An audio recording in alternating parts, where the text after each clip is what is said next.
Olá pessoal, estamos aqui para poder estar dando início, ao nosso primeiro vídeo sobre Romanos capítulo 2, versículo 1 e 2, uma palavra expositória. E nós temos a intenção de fazer um vídeo longo, então se for necessário a gente vai estar dividindo ele, pelo menos em duas partes. E nós queremos aqui estar lendo aqui capítulo 12, versículo 1 e 2. Rogo-vos, pois, irmãos, pela compaixão de Deus, que apresentei os vossos corpos em sacrifício vivo, santo e agradável a Deus, que é o vosso culto racional. E não vos conformeis com este mundo, mas transformai-vos pela renovação do vosso entendimento, para que experimenteis qual seja a boa, agradável e perfeita vontade de Deus.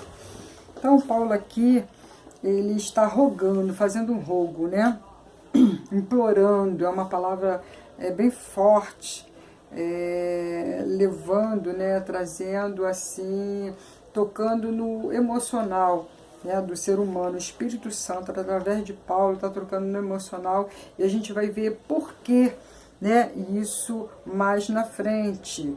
Há um princípio aqui contido muito importante para a gente entender nesses dois versículos da palavra do Senhor. Mas o que eu quero chamar a atenção nesse primeiro momento é sobre essa palavrinha pois, rogo-vos pois, essa preposição ela é muito importante, porque ela diz respeito a tudo que fora feito do capítulo 1 ao capítulo 11, que está aqui exposto, que fora feito através, pela pessoa de Jesus Cristo.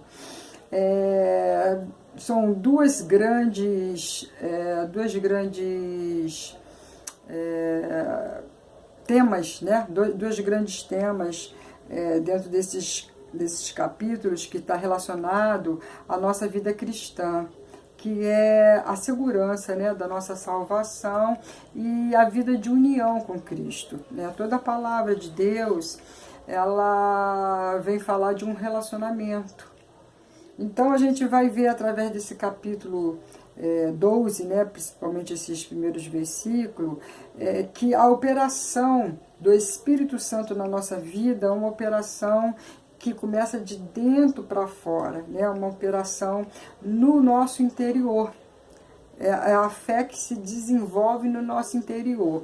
Então, Paulo aqui, através dessa palavra pois, ele está querendo lembrar tudo aquilo que fora dito nos capítulos anteriores, a respeito da ira de Deus, que estava sobre o homem, inclusive aqui no capítulo de número 2, versículo 2 e 4, aqui de Romanos, diz assim a palavra: portanto, és inexcusável quando julgas, ó homem, quem quer que sejas, porque que te condenas a ti mesmo naquilo em que julgas o outro. Pois tu que julgas faz o mesmo. E bem sabemos que o juízo de Deus é segundo a verdade sobre os que tais coisas fazem. E tu, ó homem, que julga os que fazem tais coisas, cuidas que fazendo-as tu escaparás ao juízo de Deus? Ou despreza a tua riqueza da sua benignidade e a paciência e a longanimidade, ignorando que a benignidade de Deus te leva ao arrependimento? Então Paulo aqui está querendo mostrar, principalmente para os judeus, o fato de que eles estavam sobre a ira de Deus, não só os judeus como os demais, e que através da providência divina, através do seu Filho Jesus Cristo, é que nos trouxe a salvação.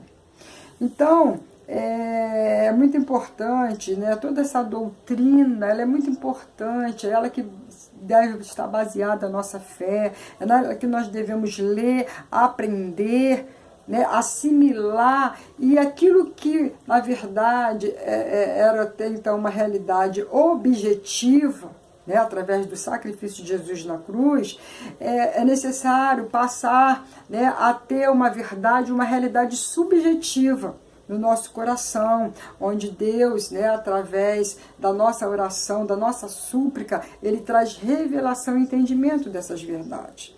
Então a gente vê hoje em dia, né, a cristandade buscando possuir, adquirir uma fé em frases positivas, em pregações, né, que mostram todo o tempo que Deus é conosco, que Deus vai fazer ao nosso respeito e nosso favor, quando na verdade a palavra de Deus ela é cristocêntrica. Nós estamos inseridos dentro do propósito de Deus, né? E assim a nossa vida passa a ter um sentido e não o contrário, onde Deus vai fazer por nós, onde Deus é o abençoador, né? Onde Deus é sempre aquele que nos concede algo. Isso alimenta, na verdade, o nosso egoísmo, o nosso egocentrismo, o antropocentrismo. Quando a Bíblia, na verdade, né, ela é cristocêntrica, é Cristo no centro, é tudo por Ele, por meio dEle e para Ele. Então, quando Paulo, no capítulo 12, ele fala, rogo-vos, pois, né, irmãos, pelas compaixões de Deus, está falando, está mostrando, está fazendo a gente tocar no nosso sentimento, nas nossas afeições, porque as nossas afeições, ela pode estar presa a muitas coisas que não a Deus, né? Ela pode estar ambicionando, ela pode estar olhando em duas direções, Deus e mais alguma coisa, Deus e suas dádivas. Então ele roga no sentido, né, de apelar para que a gente possa considerar tudo que Deus ele fez por nós. Considerar, né, isso tem um sentido muito grande quando na experiência do dia a dia, né, no contato com Deus, no convívio com Deus, na intimidade com Deus, na oração e pelas próprias circunstâncias que Deus permite na nossa vida, muitas das vezes a gente erra, tropeça, para que a gente possa enxergar a nossa verdade, porque há muitas pessoas enganadas, achando que ama a Deus, que é sincero, que agrada a Deus, né, que faz o melhor. E muitas das vezes, né, é necessário, eu digo que o fator principal que vai levar ao crescimento espiritual é o nosso conhecimento de quem nós somos. Então, esse capítulo 12 é um capítulo que vai falar da prática cristã, porque ainda que eu tenha, né, entendimento das doutrinas, de tudo que Deus ele fez, né, pela minha vida, eu preciso, uma vez entendendo, uma vez compreendendo, eu preciso viver de acordo com esse entendimento.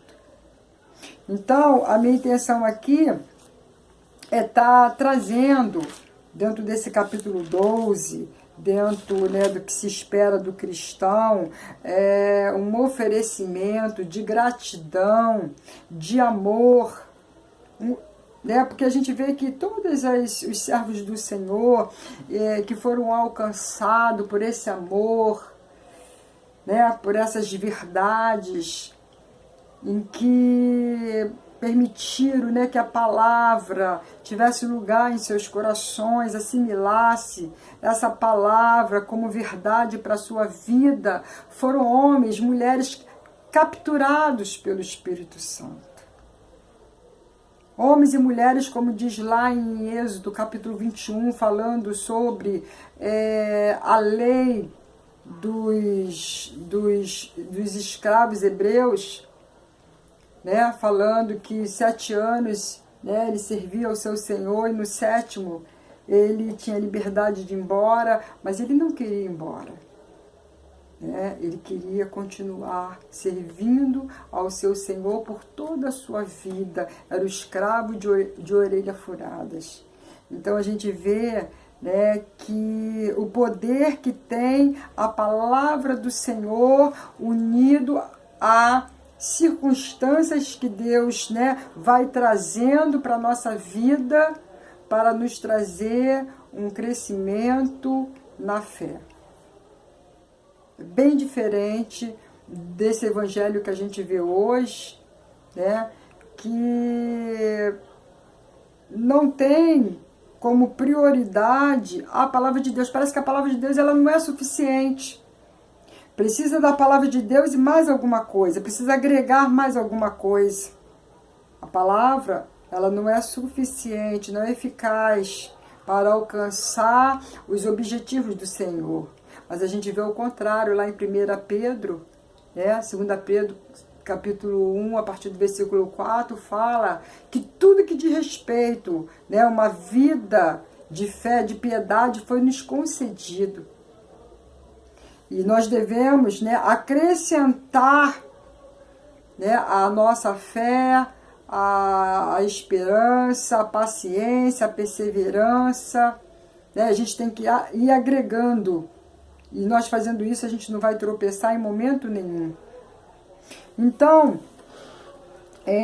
esse capítulo 12 de Romanos, ele é muito interessante, porque ele vai mostrar o Espírito Santo tocando na totalidade do nosso interior, tocando na parte da emoção, tocando na parte da nossa volição, da nossa vontade, e por fim, tocando no nosso intelecto, na nossa mente, trazendo entendimento daquilo que Ele está operando na nossa vida.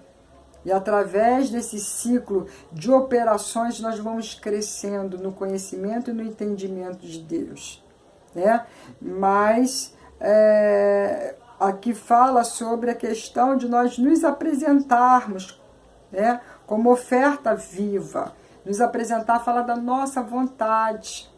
Então, essa vontade, que ela foi exercitada, houve todo um entendimento dessas doutrinas, daquilo que Deus operou, daquilo que são as misericórdias do Senhor, é quem vai trazer essa atitude ser genuína, ser verdadeira, não por algo emocional, coagido, com medo de Deus. Então eu preciso me entregar, eu preciso me consagrar, e eu fico de consagrações e consagrações, e jejuns, como se fosse aquilo que eu vou fazer que vai trazer um benefício de Deus para a minha vida. Não. Essa consagração, essa entrega, ela é como resultado voluntário daquilo que Deus fez por nós. Então, eu vou ficar por aqui, porque eu não tenho intenção de fazer o vídeo ficar muito longo, mas na segunda parte eu vou estar falando um pouco mais, aprofundando um pouco mais esse princípio da palavra do Senhor, que a gente encontra não só aqui nesse capítulo, mas a gente encontra também em Deuteronômio, capítulo de número 6, versículo de número 5, que fala, quando nós amarmos o Senhor de todo o nosso coração, com toda a nossa alma, de toda a nossa força, com todo o nosso entendimento. Então, o mesmo princípio a gente vai encontrar também lá em Marcos, e a gente vai procurar estar explicando um pouco isso aqui, nesses 2 versículos, muito significativo, que eu creio que é muito importante para nós, nesses dias tão difíceis que a gente está vivendo, e que a gente precisa ter uma sensibilidade para ouvir a voz do Senhor, para estar atento, não estar em várias direções, como diz a palavra lá, Marta e Maria, em que Maria estava fazendo um serviço para o Senhor, estava servindo ao Senhor, mas Deus ali não critica Marta pelo serviço, e sim por ela ter perdido o foco. Por ela, no grego, no original, aquela palavra ali, quando diz Marta está distraída, está buscando muitas coisas, e uma só coisa é necessária, essa palavra no original quer dizer que Marta estava sendo puxada para várias direções. E muitas das vezes a gente está fazendo o serviço do Senhor, mas está perdendo o próprio Senhor. Estamos perdendo de ver o Senhor, e é ver no Senhor, olhando para o Senhor, que nós vamos sendo transformados. Que a nossa mente vai sendo renovada. Então, para que a gente venha experimentar qual seja a boa, perfeita e agradável a vontade de Deus, né, e que a gente possa consentir que, de fato, a vontade de Deus é boa, perfeita e agradável, a nossa mente ela precisa ser transformada. Então, é uma mudança, é uma transformação no nosso interior, cuja a eficácia dela não tem como se fazer fora a própria palavra de Deus. Que todo o subsídio, tudo que Deus providenciou para nós, está mediante a sua palavra e o seu Espírito Santo agindo através da própria palavra no nosso coração. Amém? Que Deus nos abençoe, né? E a gente vai estar dando continuidade então no segundo vídeo. Obrigada.